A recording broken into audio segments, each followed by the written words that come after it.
اہل بیت کی شہادت کو تماشا بنا دیا ہے۔ وہ کہتے ہیں یکم محرم سے پہلے ناچ گانا دیکھو، تماشا کرو، موج کرو۔ 10 یکم محرم سے 10 محرم تک بس مسلمان ہو جاؤ اور چوک میں کھڑے ہو کے امام حسین کی شہادت کا تماشا بناؤ۔ ایک شخص سے میں نے پوچھا تو وہاں کیوں گیا تھا؟ کہنے لگا میں تو تماشا دیکھنے گیا تھا۔ اب یقین کریں میرے خون کو جوش آیا، خون کو۔ میں نے کہا یار انہوں نے امام حسین کی شہادت کو تماشا بنایا اور تو تماشبین بن گیا، سمجھ نہیں رہے قوم یہ کوئی تماشا ہے؟ اور سر پہ ٹوپی کوئی نہیں، چہرے پہ داڑھی کوئی نہیں، بال بڑھائے ہوئے ہیں، بازاری لوگوں کی طرح گلوں میں کپڑے ڈالے ممبروں پہ ناچتے پھرتے ہیں۔ یہ لوگ اہل بیت کا نام لیں گے جن کی شکلیں اس قابل نہیں؟ یہ لوگ اہل بیت کا ذکر دیکھیں آپ نے؟ یہ سوشل میڈیا آیا تو مجھے بھی کچھ مکروہ چہرے دیکھنے کا موقع مل گیا، ورنہ میں باز رہتا تھا۔ آپ یقین کریں وہ شکلیں اس قابل ہیں کہ امام حسین کا نام لیں؟ آپ یقین کریں میں ایسے ایسے چہرے دیکھتا ہوں کہ میرا دل نہیں کرتا یہ سیدہ پاک کا اپنی نام سے زبان سے نام لے، طبیعت نہیں مانتی۔ جس آدمی نے سر ننگا کیا دیکھے نا آپ نے سوشل میڈیا پہ ایسے، یہ اس قابل ہے دیانتداری سے میری رعایت نہ کرنا؟ یہ شکل ہے امام حسین کا نام لینے والی؟ اور بی بی پاک کا نام جس سے مرضی سن لیتے ہو؟ میں تو بند کر دیتا ہوں کہ بند کر یار، اس کا چہرہ ہی نہیں اس قابل کہ اس سے حضرت فاطمہ کا ذکر سنا جائے، اس کو پتہ ہی نہیں کیسے نام لے رہا حضرت فاطمہ کا۔ کچھ نعت خواہیں وہ ناچ ناچ کے حضرت فاطمہ کا ذکر، شرم کرو، پتہ ہی نہیں کس کا نام لے رہے ہو، پتہ ہی نہیں کس کا ذکر کر رہے ہو، اونچا بولنا، داد دینا، یہ کرنا، اٹھ کے کھڑی، یہ تماشا ہے کوئی اہل بیت کا ذکر؟ پتہ ہی نہیں کس کا تذکرہ کر رہے ہو؟ جانتے ہو یہ کون ہے؟ صبح قیامت میرے نبی پاک علیہ السلام نے فرمایا رب حکم دے گا قیامت کے دن، ولی نبی غوث کتب ابدال آنکھیں بند کرے، نظریں جھکائے، سر جھکائے، یا اللہ کیا ہونے والا ہے؟ فرمایا محمد کی بیٹی فاطمہ کی سواری گزرنے والی ہے، رسول کی شہزادی گزرنے والی ہے، نظریں جھکاؤ۔ پتہ ہی نہیں یہ کون ہے، کس کا ذکر کر رہے ہو اور ناچتے پھرتے ہو، خبر ہی نہیں تمہیں۔ میرے دادا مرشد مفتی اعظم ہند مولانا مصطفیٰ رضا خان اعلیٰ حضرت کے چھوٹے بیٹے، ان کا ایک مرید اپنے کسی دوست سے کہنے لگا میرے پیر مفتی اعظم ہیں۔ اس نے کہا تم سنیوں کا طریقہ ہے جس کو بناتے ہو اعظم ہی بنا دیتے ہو، امام تو اعظم، اعلیٰ حضرت تو اعلیٰ حضرت، مفتی تو مفتی ہے، تمہارا طریقہ ہے۔ اس نے کہا نہیں میرے پیر واقعی بڑے عالم ہیں۔ اس نے کہا میں جاؤں گا ایسا مسئلہ پوچھوں گا تیرے پیر کو جواب ہی نہیں آئے گا۔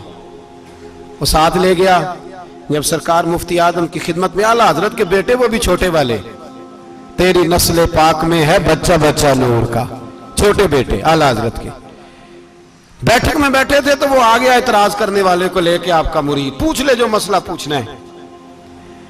بیٹھک کے 2 دروازے تھے، ایک بار کھلتا تھا ایک گھر میں، بیٹھے سلام کلام کے بعد کیسے آئے ہو؟ کہا حضور یہ کوئی بات پوچھنا چاہتا ہے، اور وہ رستے میں کہہ رہا تھا میں ایسا سوال پوچھوں گا تیرے پیر کو جواب ہی نہیں آئے گا، رستے میں یہ باتیں کرتا آ رہا۔ کہا پوچھو۔ اس نے پوچھا، کہنے لگا جی بتائیے نبی پاک علیہ السلام کی 4 بیٹیوں کے نام کیا ہیں؟ تو مفتی اعظم ہند اٹھے، جو دروازہ اندر کھلتا تھا اس کمرے سے اندر چلے گئے۔ وہ اعتراض، تنقید آسان ہوتی ہے، تعمیر مشکل ہوتی ہے، اعتراض لوگ فٹافٹ کر لیتے ہیں۔ کہنے لگا تو تیرے پیر کو تو 4 بیٹیوں کے نام نہیں آتے، وہ کتاب دیکھنے چلے گئے ہیں، وہ تو دیکھ کے بتائیں گے، ان کو تو نام نہیں یاد۔ پر کیا کرے، فاضل بریلوی کا کمال ہی بڑا انوکھا ہے، یہ رضا کے نیزے کی مار ہے کہ عدو کے سینے میں غار۔ اعلیٰ حضرت کا رنگ ہی کچھ نرالا ہے۔ شہزادہ اعلیٰ حضرت واپس آئے، سر پہ امامہ ہے اور داڑھی سے پانی کے قطرے گر رہے ہیں، اور آ کے کھڑے ہوئے تو فرمانے لگے میں وضو کرنے گیا تھا، میں نے نبی پاک کی بیٹیوں کے نام کبھی بغیر وضو کے زبان سے ادا ہی نہیں کیے، میں وضو کرنے گیا تھا۔ وہ شخص کہنے لگا حضور وضو کے ساتھ؟ تو آنکھوں میں آنسو آ گئے، فرمانے لگے تمہیں کیا بتاؤں وہ کس پاک گھرانے کی شہزادیاں ہیں۔ رو پڑے، کہنے لگے میرے تو باپ کا عقیدہ ہے کہ تیری نسل پاک میں ہے بچہ بچہ نور کا، تو ہے عین نور تیرا سب گھرانہ نور کا۔ میرے میں کیا کروں، مجبوری ہے۔ ہمارے بزرگوں نے اہل بیت کی محبت کا یہ رنگ پیش کیا ہے۔ میرے اعلیٰ حضرت رحمت اللہ علیہ اب موضوع نہیں تھا, بات کہیں اور نکل جائے گی, عنوان بھی بیان کرنا ہے. پالکی میں بٹھا کے لے جایا جا رہا تھا, ڈولی ہوتی تھی, پالکی میں بٹھایا جاتا تھا علماء کو. جس طرح بچیاں ڈولی میں بٹھا کے, تو ہندوستان میں ایک رواج رہا کہ علماء کو لوگ پالکی میں بٹھا کے کندھوں پہ اٹھاتے تھے. 4 مزدور وہ ڈولی پالکی اٹھایا کرتے تھے. اعلیٰ حضرت کو بھی اٹھا کے لے جایا جا رہا ہے. فاضل بریلوی نے فرمایا رکھ دو نیچے. نیچے رکھا تو فرمانے لگے تم میں سید زادہ کون ہے؟ حضور کیا ہوا؟ فرمانے لگے مجھے رسول اللہ کے خون کی خوشبو آ رہی ہے, مجھے خالص خون کی خوشبو آ رہی ہے. چپ کر گئے چاروں مزدور. آپ نے فرمایا تمہیں قسم ہو رسول پاک کی, بتاؤ تم میں سید زادہ کون ہے؟ تو ایک کمزور شخص اٹھا کہنے لگا حضور مزدور سے مزدوری لینی چاہیے, ذات برادری نہیں پوچھنی چاہیے. اعلیٰ حضرت نے فرمایا شاہ جی یہ آپ نے کیا کیا, مجھے ہی کندھوں پہ اٹھا لیا. لاکھوں لوگوں کا پیر اور ہزاروں مشائخ اور علماء کی آنکھوں کی ٹھنڈک, بریلی کے امام جن کا قلم اٹھے تو وقت کے بڑے بڑے سورما گردنیں جھکا دے. اعلیٰ حضرت رحمت اللہ تعالی علیہ پہلے تو اپنی پگڑی اٹھا کے پیروں میں بچھائی, کہنے لگے تیرے نانے کے نام پہ کھایا ہے, تیرے ہی کندھوں پہ چڑھ گیا ہوں, واسطہ مصطفیٰ کا مجھے معاف کرو. تو شہزادے نے پگڑی اٹھائی, کہا حضرت ایسے تو نہ کیجیے. فرمایا نہیں ابھی میرا دل راضی نہیں ہوا. پھر اس شہزادے کو اعلیٰ حضرت رحمت اللہ علیہ نے پالکی میں بٹھایا.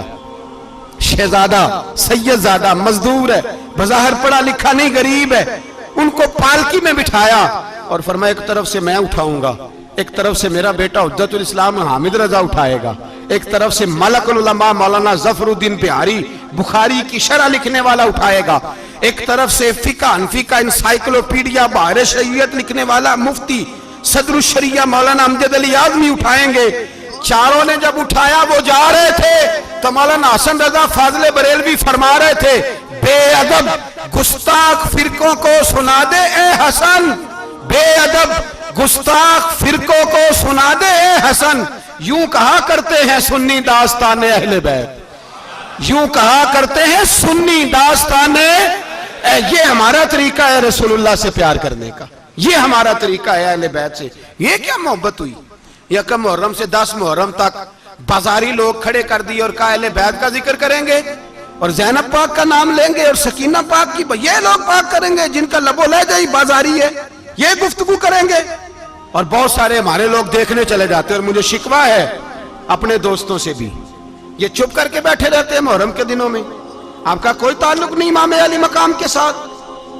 کل بھی روزہ رکھیں گے انشاءاللہ, پرسوں بھی روزہ رکھیں گے, اور ہم امام حسین کا دن اس طرح منائیں گے کہ روزانہ قرآن پاک کی تلاوت کریں گے. ہم امام علی مقام کی یاد اس طرح منائیں گے کہ حسین تو نے جس سجدے میں سر کٹایا تھا 9-10 کو زیادہ سجدے کریں گے, اور تو نے جو قرآن پاک نیزے کی نوک پہ بھی جاری رکھا, ہم بھی 9-10 محرم سارا قرآن پڑھ کے گزار دیں گے. اور امام علی مقام کی فکر کو سمجھیں, سوچ کو سمجھیں. میں مضمون سارا بیان کرنا چاہ رہا تھا پر اب مجھے لوٹنا پڑے گا. اہل بیت کا پیار ایمان کا حصہ ہے, ایمان کا. اگر اہل بیت سے محبت نہ ہوئی, صحابہ کا پیار نہ ہوا تو ایمان قابل قبول نہیں. کچھ لوگ بڑے ہوتے ہیں اس لیے کہ ان کا باپ بڑا ہوتا ہے, بہت بڑے باپ کا بیٹا ہے جی, تو خود کیا ہے جی, یہ امام حسین بہت ہی بڑے باپ کے بیٹے تھے, بہت ہی بڑے باپ کے, بہت ہی بڑے باپ. مولا علی شیر خدا رضی اللہ تعالی, واقعی حضرت علی جیسا شیر کوئی نہیں ہے, ہی کوئی نہیں, آئے گا ہی کوئی نہیں, ہو ہی نہیں سکتا, سوال ہی نہیں پیدا ہوتا. علی بہرحال علی ہے, علی بہرحال کوئی جوڑ نہیں حضرت علی کا, کوئی ساتھ نہیں. میرے رسول پاک نے فرمایا یہاں بھی میرا بھائی ہے وہاں بھی میرا بھائی ہے, حضرت علی کا کوئی مقابلہ کر سکتا؟ اتنے بڑے باپ کا بیٹا.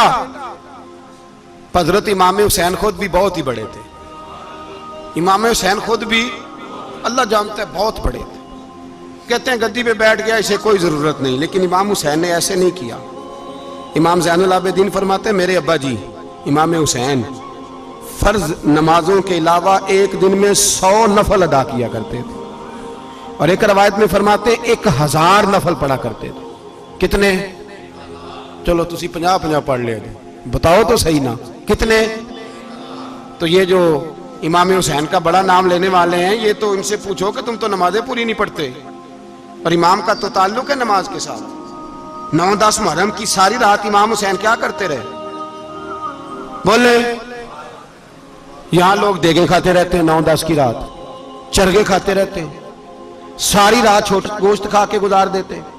امام حسین رضی اللہ تعالیٰ عنہ, بھئی اللہ تو مانا ہوا تھا, حسین پہ سب سے زیادہ راضی تھا میرا رب, لیکن امام علی مقام نے 9-10 کی ساری رات کا اللہ مجھ سے راضی ہو جا, اللہ مجھ سے راضی ہو جا, اللہ مجھ پہ رضا نازل کر دے. ساری رات کربلا کی ریت پہ آنسو بہا بہا کے ساری رات سجدے میں گزار دی. تو تماشا کر کے سو جاتا ہے اور کہتا ہے میں بڑا حسینی ہوں.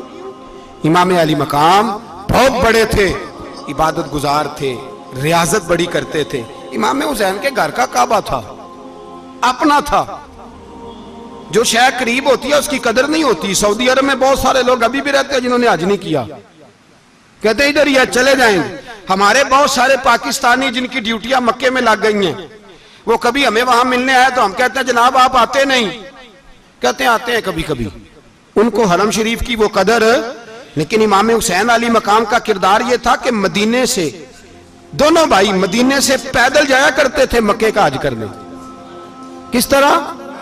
انہوں نے یہ نہیں کہا ہمیں ریاضت کی ضرورت نہیں, عبادت کی ضرورت نہیں, ہم تو حضور کا خون ہے بخشے بخشائیں. پیدل مدینے سے دونوں شہزادے, اور اس طرح پیدل جاتے تھے. ایک دفعہ نہیں, 2 دفعہ نہیں, 25 حج دونوں نے پیدل مکے جا کے ادا فرمایا. 25 حج. تجھے کبھی توفیق ہی نہیں ہوئی؟ تو جہاز پہ جانا بھی پسند نہیں کرتا, تو خیال ہی نہیں کرتا کہ کتنی قدر ہے اللہ کے گھر کی. 25 حج. اور سخاوت کا یہ حال تھا, سخاوت کا, کہ امام زین العابدین فرماتے 1,00,000 دینار سویرے آیا. کتنا؟ سمجھ لیں اربوں خربوں روپے آج کے حساب سے. 1,00,000 دینار. اور فرماتے ہیں فاطمہ کے لال دروازے پہ بیٹھ گئے پیسے لے کے, اور لوگوں کو بلا بلا کے نظر دی. فرمایا تھوڑے سے لے جاؤ, تھوڑے سے لے جاؤ, تھوڑے سے لے جاؤ, تھوڑے سے. فرماتے ہیں زور تک امام حسین نے لاکھوں بانٹ دیے. اٹھ کے اندر آئے تو میں نے کہا ابا جی کو 1 دینار بچا لیتے.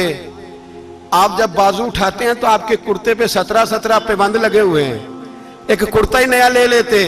تو فرماتے ہیں میری طرف دیکھ کے کہنے لگے بیٹے یہ نہیں کہا کہ میں لے لیتا کرتا, لفظوں پہ غور کرنا. فرمانے لگے بیٹے اگر تو پہلے بتاتا تو پھر میں سوچتا, پہلے بتاتا تو پھر بھی میں یہ نہیں کہا رکھ لیتا, پھر بھی میں سوچتا رکھنا ہے کہ نہیں. امام حسین نے سخاوت کی, عبادت کی, ریاضت کی, قرآن پڑھا, تلاوت کی, درگزر کیا, پیار کیا. امام حسن کی بات ہے, ایک لونڈی آئی. ہمارے یہاں تو شہزادوں کا اللہ ہی حافظ ہے نا, شہزادے وہ کسی کے بھی ہوں. یہ جو ہمارے سیاستدانوں کی شہزادے ہیں یہ ہم نے خراب کیے ہوئے ان کی گاڑیوں کے پیچھے بھاگ بھاگ کے, اس لیے تباہ ہو گئے. پیروں کے شہزادے یہ خراب ہو گئے سارے, اس لیے کہ پیچھے بڑا بھاگتے ہیں. امام حسن کے پاس ایک لونڈی تھی, وہ دودھ لے کے آئی, دودھ گرم تھا, آپ کے اوپر گر گیا. اور وہ تھی بھی اسی طرح کی, اکثر کام بے دھیانی میں کرتی تھی, کنیز تھی گھر. دودھ گرا تو وہ کانپنے لگی کہ میں نے کئی غلطیاں کی, اب تو بہت سخت غلطی ہے. گرم دودھ امام پہ پڑ گیا تو امام صاحب نے تلاوت شروع کر دی امام حسن نے, والکاظمین الغیظ والعافین عن الناس واللہ یحب المحسنین. فرمایا جو غصہ پی جائیں اور لوگوں کو معافی دے, ان سے تو اللہ محبت فرماتا ہے, ان سے تو اللہ پیار کرتا ہے. امام صاحب نے اس لونڈی کو فرمایا جا تو اللہ کی رضا کے لیے آزاد ہے, جا تو آزاد ہے, اب تو لونڈی نہیں. اتنا بڑا اخلاق تھا کہ جو دیکھیں نا, میرے استاد گرامی ایک دفعہ میرے گھر آئے, حضرت محدث بہاولپوری, بہاولپور سے, 3000 کتاب کے مصنف, بہت بڑے عالم. میرا چھوٹا بھائی بوتل پلانے لگا, تو بوتل دی تو کپڑوں پہ ڈال دی, استاد صاحب کا سارا جبہ بھر گیا. کہنے لگے جزاک اللہ, بارک اللہ, اللہ مزید فزید, اللہ علم دے, فضل دے. تو میں نے کان میں کہا, میں کہ استاد جی انیاں دعاواں دینیاں سنتے, میں آپ روڑ چھڑ دا.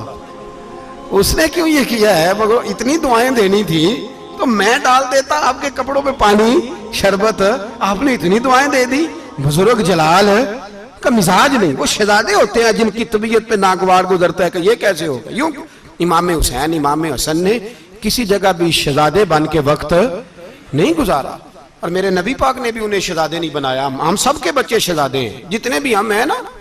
میرا بچہ جی منہ سے بات نکالتا ہے تو میں پوری کر دیتا ہوں، پھر بھی نافرمان ہے۔ میں نے کہا اسی لیے نافرمان ہے، اگر آدھی پوری کرتے اور آدھی نہ کرتے تو اسے پتا ہوتا کہ کہیں صبر بھی کرنا ہے۔ ہمارا بچہ روٹی نہ پکے تو گھر میں ٹی وی بھی توڑ دیتا ہے، اس کی اماں کھانا ٹائم پہ نہ پکائے تو برتن توڑتا ہے۔ کیوں؟ ہم نے اس کی عادتیں خراب کی ہیں۔ لیکن میرے رسول پاک صلی اللہ علیہ وسلم نے جھولی اٹھا کے دعا مانگی، اے اللہ، گویا حضور کہہ رہے تھے انہوں نے کو کربلا میں بھی جانا ہے، فرمایا یا اللہ انہیں 3 وقت روٹی نہ دینا، 1 وقت روٹی دینا۔ 3 وقت نہیں، 1 وقت کی روٹی دے، 1 وقت کا کھانا دے۔ اور نبی پاک نے ٹریننگ گھر کے اندر کرائی تھی، اندر حضرت فاطمہ نے ٹریننگ کرائی تھی۔ لوگ کہتے ہیں 3 دن امام حسین پیاسے رہے، بھوکے رہے، تو میں نے کہا ٹریننگ تھی ان کی اماں کی۔ توجہ ہے میری بات پر؟ ہمارا بچہ تو 1 گھنٹہ برگر نہ ملے تو برتن توڑے، ان کی اماں کی ٹریننگ تھی، صبر حوصلہ سکھایا تھا۔ امام حسن اور حسین بیمار ہو گئے تو حضرت فاطمہ نے منت مانگی، یا اللہ میرے بچوں کو شفا دے، میں 3 روزے رکھوں گی۔ کون سی منت مانی؟ بولیے۔ ہم صرف دیکھ کی منت ہی مانتے ہیں، میں دیکھ پکاواں گا۔ ایک آدمی مجھے کہنے لگا میں نے منت مانی تھی کہ میں بکرا دوں گا اللہ کے رستے میں، اگر میرا کام ہو جائے، تو کام ہو گیا، بکرے کے پیسے کوئی نہیں۔ تو میں کہا تیرے پہلا نہیں تھی پتا میرے کو کوئی نہیں؟ کہتا اب کیا کروں؟ میں کہا اب تو دینی پڑے گی، اور اس میں بھی تحقیق باقی ہے، لیکن بات یہ ہے بھائی کہ منت یہ کیوں نہیں مانی کہ یا اللہ میرا کام ہو جائے میں 100 نفل پڑھوں گا؟ جو بھی منت مانگتا ہے وہ دیکھ کی مان لیتا ہے، بکرے کی منت ہی مانتے ہو، یہ کیوں نہیں منت مانتے کہ یا اللہ میرا کام ہو جائے تو میں پورا قرآن شریف ختم کروں گا؟ یہ ذرا پڑھنا پڑتا ہے، اس لیے عبادت کرنی پڑتی ہے، اس لیے اس کی منت ہی نہیں مانتے سرے سے۔ حضرت فاطمہ نے کیا منت مانگی؟ بچے صحیح ہو جائیں گے تو بولیے 3 روزے رکھوں گے۔ اللہ تبارک و تعالیٰ نے بچوں کو شفا عطا فرما دی، اور میں سمجھتا ہوں یہ کربلا کی ٹریننگ تھی۔ روزے رکھے بچوں نے۔ کس نے روزے رکھے؟ بچوں نے۔ کس نے؟ 7-8 سال کی عمریں بچوں کی۔ حضرت علی فرماتے ہیں جب میں نے دیکھا نا میرے بچے بھی روزے سے ہیں تو میں کہیں سے تھوڑے سے جون لایا، یہ شہزادے ہیں کائنات کے سب سے بڑے۔ فرماتے ہیں میں نے بی بی پاک کو دیے تو سیدہ پاک نے جون پیسے روٹیاں پکائیں، اور جب عین افطاری کے وقت کھانا سامنے آیا تو دروازے پہ بھکاری آیا، عین بڑا بے نیاز ہے اللہ، عجیب رنگ ہے مالک کا۔ عین افطاری کا وقت جب آدمی کہتا ہے کہ فٹافٹ ہو جائے، بھکاری دروازے پہ آیا اور اس نے صدا دی، او میرے رسول کے گھر والوں، کئی دنوں سے روٹی نہیں کھائی۔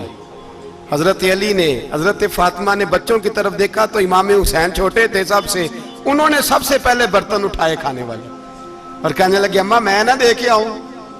حضرت فاطمہ رشک کرنے لگیں، مصطفیٰ کے نواسے باہر گئے، اپنے حصے کا کھانا وَيُؤْثِرُونَ عَلَىٰ أَنفُسِهِمْ وَلَوْ كَانَ بِهِمْ خَصَاصَةٌ، اللہ فرماتے ہیں انہیں بڑی اشد ضرورت بھی ہو پھر بھی وہ دوسروں پہ اثار کر دیتے ہیں۔ وہ کھانا باہر امام حسین دے آئے، پانی سے روزہ کھولا، کھجورے کھائی، لیٹ گئے، سویرے کھجورے کھائی، روزہ رکھ لیا۔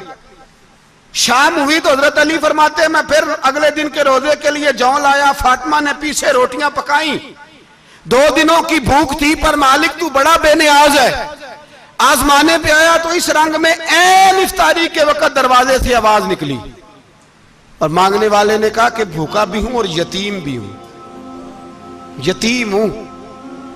حضرت فاطمہ کہنے لگی بیٹا دیر نہ کرنا، یتیم کا پیٹ بھرنے میں دیر نہیں ہونی چاہیے۔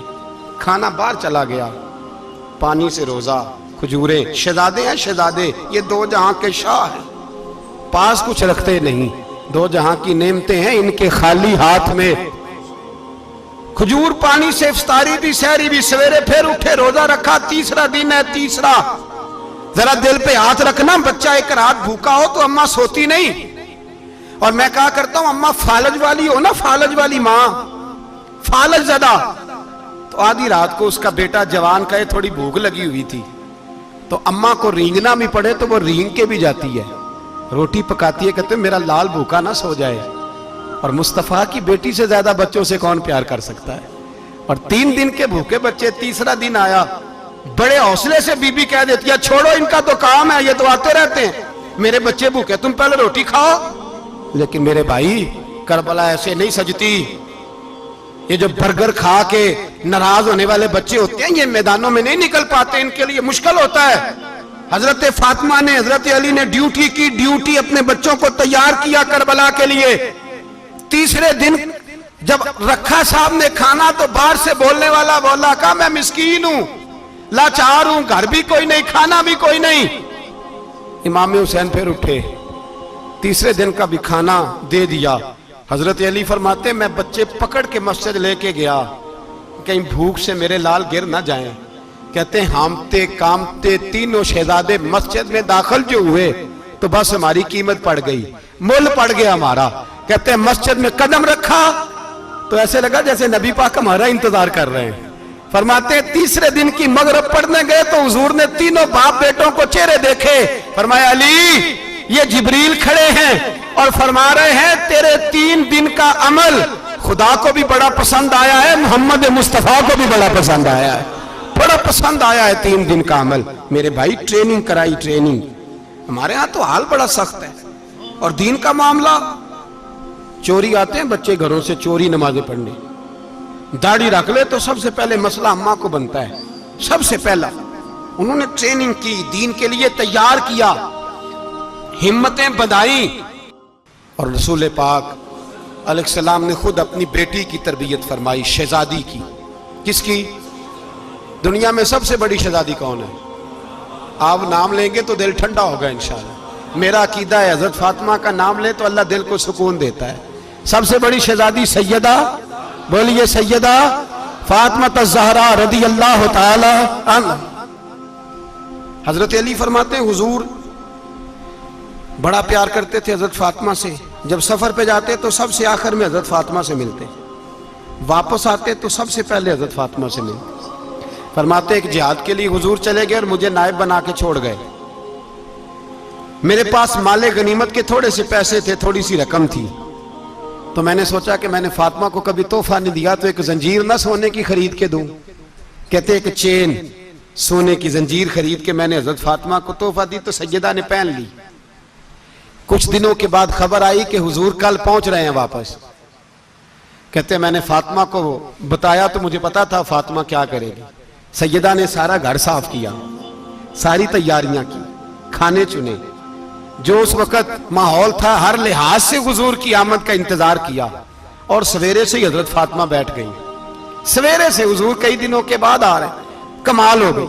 فرماتے ہیں جب محبوب تشریف لائے نا، پہلا قدم نبی پاک نے حضرت فاطمہ کے گھر کے اندر رکھا، السلام علیکم کہا، اور شیر خدا فرماتے جناب فاطمہ کو دیکھا اور نبی پاک واپس پلٹ گئے۔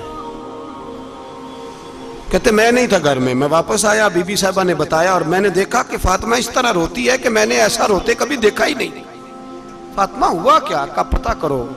حضور چلے گئے، پر بغیر ملے ہی چلے گئے۔ کہتی ہے میں مسجد گیا، میں نے کہا ایسا کیا ہو گیا کہ اتنا محبوب بغیر ملے رخصت ہو گئے؟ میں مسجد گیا اور جا کر کے میں نے دیکھا تو نبی پاک کی مسجد کے کونے میں بیٹھے، میں قریب بیٹھا، میں نے کہا یا رسول اللہ فاطمہ بڑا رو رہی ہے، کیا ہوا؟ کہتے نبی پاک کی آنکھوں میں بھی آنسو آ گئے، حضور بھی روئے۔ پتہ ہے نبی پاک نے کیا فرمایا؟ یہ تربیت ہے، اس طرح کربلا سجتی ہے۔ رسول پاک علیہ السلام نے فرمایا وہ میری بیٹی ہو کے سونا پہنتی ہے، ہر عورت کے لیے جائز ہے، کئی کلو بھی پہن لے تو شریعت منع نہیں کرتی۔ حضور نے فرمایا میری بیٹی ہو کے سونا پہنتی ہے، اگر فاطمہ بھی سونا پہنے گی تو امت کی غریب بیٹیاں کس کے طریقے پہ چلیں گی؟ غریب بیٹیاں کس کے طریقے؟ جو باپ مجبور ہو کے 12 بندوں کے ساتھ بیٹی کو رخصت کرے گا وہ کہہ تو سکے گا نا میں اس طرح شادی کر رہا ہوں جس طرح مصطفیٰ نے فاطمہ کی تھی، وہ کہہ تو سکے گا نا، لیکن اگر یہ بھی سونے پہنے گی تو پھر نقشے قدم کیسے متعین ہوں گے؟ حضرت شیر خدا واپس آئے، کہا فاطمہ یہ تیری چین رسول پاک کو پسند نہیں آئی۔ بھائی یہ حقیقتیں سمجھو، جب بچوں کے ماحول کے اندر یہ رنگ، کیسے بیٹیاں سسرال میں جا کے گزارا کریں گی جب تو جان ہی نہیں چھوڑ رہا، جب تو ان کو طریقہ سلیقہ سکھا ہی نہیں رہا؟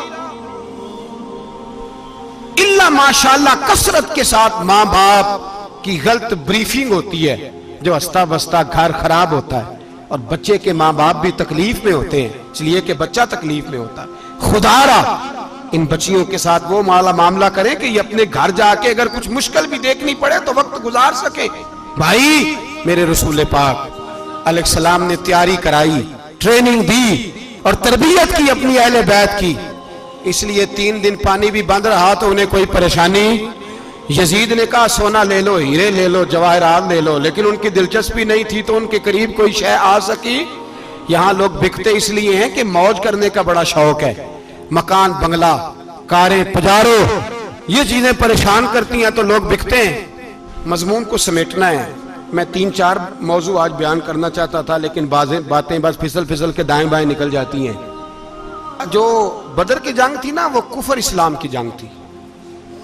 احد کی جنگ بول کے بتائیں. خیبر کی، خندق، کربلا نہیں، حق و باطل کی. کون سی بولیں؟ نہیں، ایک دفعہ سارے بولیں آپ کو ثواب ہوگا، کیونکہ امام حسین کو آپ حق پہ کہیں گے تو اللہ آپ کو اجر دے گا. کون سی جنگ تھی؟ ہمارے حکمران پتہ کیا کہتے ہیں؟ کہتے ہیں مولوی ہر وقت ہمارے پیچھے پڑے رہتے ہیں، ہم نہیں مسلمان، ہم نہیں نماز پڑھتے. تمہیں تو سورۃ اخلاص نہیں آتی. یزید تو جمعہ پڑھایا کرتا تھا، تو جمعے کو خطبہ دیتا تھا. اور عجیب لفظ لکھے ہیں بعض تاریخ لکھنے والوں نے کہ جمعے کا دن تھا تو امام حسین 10 محرم نا جمعے والے دن تھی، تو امام حسین کربلا میں باہر نکلے تو آپ نے فرمایا اتمام حجت کر دوں، کوئی یہ نہ سمجھے کہ مجھے تو پتہ ہی نہیں چلا غلطی سے تیر لگ گیا امام حسین کو. آپ نے فرمایا مجھے بتاؤ تو صحیح مجھے کیوں شہید کر رہے ہو؟ کوئی نہ بتا سکا. تو امام حسین نے فرمایا مجھے کیا ضرورت تھی مدینہ چھوڑ کے مسجد نبوی چھوڑ کے آتا، میں تو اس لیے آیا ہوں کہ جس کو تم نے حکمران بنایا وہ شرابی ہے. کون ہے؟ وہ رنڈیوں کا ناچ دیکھتا ہے، مجرے دیکھتا ہے، مجرے. وہ اللہ کے حلال کو حرام اور حرام کو حلال کہتا ہے، لہذا مسلمانوں کا حکمران بننے کے قابل ہے یہ امام. اور یہ میں آپ کو ایک نہیں، میں 20 تاریخوں میں دکھاؤں گا کہ یہی خطبہ امام حسین کا کہ تم نے اللہ کے حلال کو حرام، حرام کو حلال کہا، شراب، زنا، جوا، بدکاری عام کر دی، لہذا یزید مسلمانوں کا حکمران بننے کا اہل. امام حسین خطبہ دے رہے ہیں تو یزید کی فوج سے نا لشکر آوازیں دینے لگا. کیا بلا؟ کہنے لگے حسین جلدی کرو، یا بیعت کرو یا جنگ کرو، دیر نہ کرو، ہمارا جمعہ لیٹ ہو رہا ہے. بلے ہو نمازیو، ہمارا جمعہ لیٹ ہو رہا ہے. جمعہ حسین کو شہید کریں گے، گردن کاٹیں گے، پھر جمعہ پڑھیں گے، نماز پڑھیں گے اور نماز میں کہیں گے اللہم صلی علی محمد وعلی. یہ نمازی ہیں. اہل بیت کی گردن پہ چھری چلائیں گے، پھر نماز پڑھیں گے اور کہیں گے اللہم صلی علی محمد وعلی. بلے ہو نمازیو. علامہ ہزاروی کہا کرتے تھے بلے ہو نمازیو. کیسے نمازیو کہ اہل بیت کی گردن پہ چھری اور ساتھ ہی اللہم صلی علی محمد وعلی؟ یہ کیسے نمازیو؟ یہ آج پوری دنیا کا حکمران اللہ ماشاءاللہ اسی طرح کا نمازی ہے. وہ کہتا ہے میری فوٹو دیکھی نہیں، میں نے عید پڑھی ہے مسجد میں، دیکھا نہیں فوٹو لگی ہوئی تھی، میں نے بھی عید پڑھی ہے، جمعہ پڑھا نہیں میں نے. میرا بھی ابا فوت ہو جائے تو جنازہ پڑھتا ہوں، مولوی مجھے مسلمان کیوں نہیں مانتا؟ میں نے کہا یزید کو کیوں نہیں امام حسین نے مسلمان مانا؟ وہ تو دمشق کی جامع مسجد کا خطیب تھا. امام حسین نے سبق دیا ہے، سبق کہ زانی شرابی کو حکمران بنایا جا سکتا. پر میں کیا کروں، کلیجہ پھٹتا ہے، روح کانپتی ہے، دل تڑپتا ہے. مجھے ایسے لگتا ہے کہ جب میری ملت کا جوان اپنے موبائل پہ مجرا دیکھتا ہے نا، گندا مجرا، تو مجھے لگتا ہے 6 مہینے کا حضرت علی اصغر کا مزار کانپنے لگتا ہے کہ یا اللہ جس کام کے خلاف میں نے 6 مہینے کی جان قربان کی، میرے ماننے والے وہ کام کر رہے ہیں، میرے ماننے والے. اور جب مہندی کی رسم پہ شراب کی بوتلیں چلتی ہیں اور حاجی صاحب کہتے ہیں مجھے نہیں پتا منڈے کنڈے کیا کر رہے تھے، تو مجھے لگتا ہے حضرت عباس کے کٹے ہوئے بازوؤں میں پھر سے درد شروع ہو جاتا ہے. اور وہ کہتے ہیں میں نے جس کام کے خلاف بازو کٹوا دیے، میرے ماننے والے وہ کام کر رہے ہیں. اور جب بدکاروں بے حیاؤں کے نعرے لگاتی ہے قوم، تو پھر جنگل سے صدا آتی ہے امام حسین کی.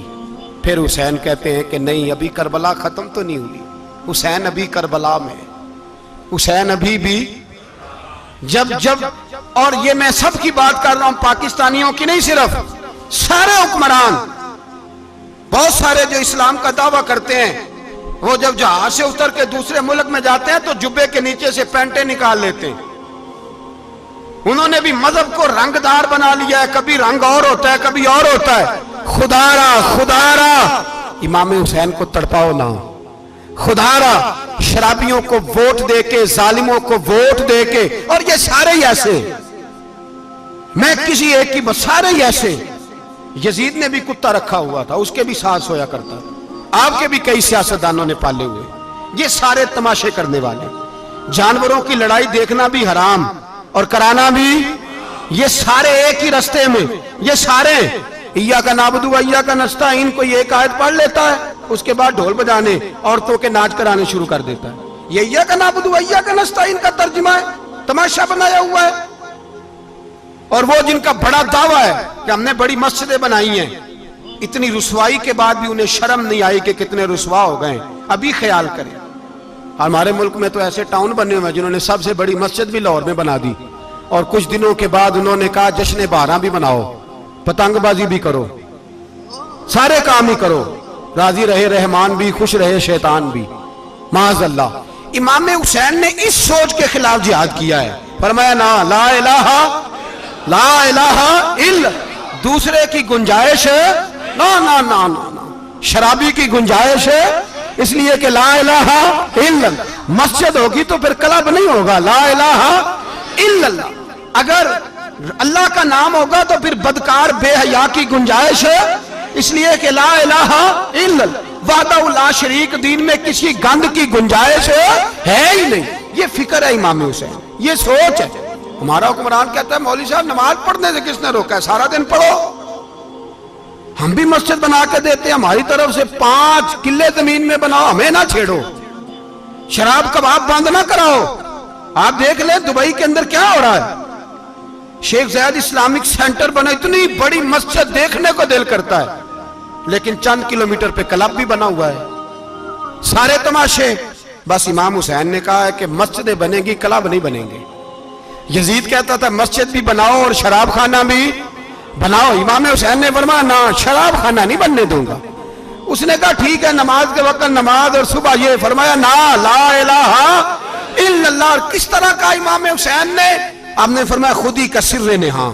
اقبال ترجمہ کرتے ہیں خودی کا سر نہاں لا الہ الا اللہ، خودی کا تیغ فساں لا الہ الا اللہ. اگرچہ بت ہیں جماعت کی آستینوں میں، پر مجھے ہے حکم ازاں لا الہ الا اللہ. اور بہار ہو کے خزاں لا الہ الا اللہ.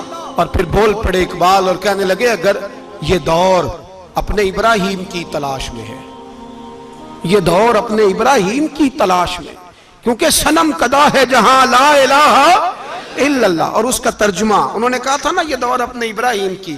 ہمارے شہر کے بزرگ تھے شیخ عبدالصبور بیگ منشور ہزاروی علیہ رحمہ، انہوں نے ترجمہ کیا. وہ کہنے لگے اس شاہ مشرقین کی، اس نور عین کی.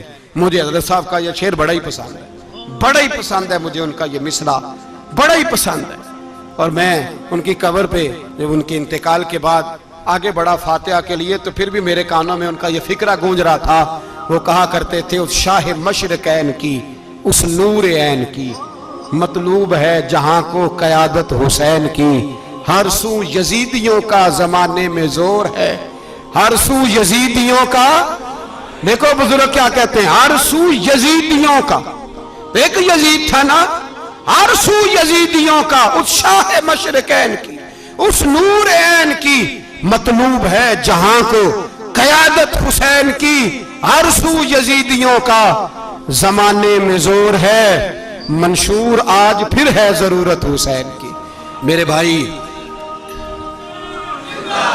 امام حسین، اب پتہ کیا کریں، ایک معروف نعرہ ہے، امام حسین تو زندہ باد ہے، اور انشاءاللہ وہ پہلے بھی زندہ باد تھے، قیامت تک کی زندہ باد ہے. حسین ہی تو زندہ باد ہے. آپ کو سچی بات بتاؤں، حسین ہی تو.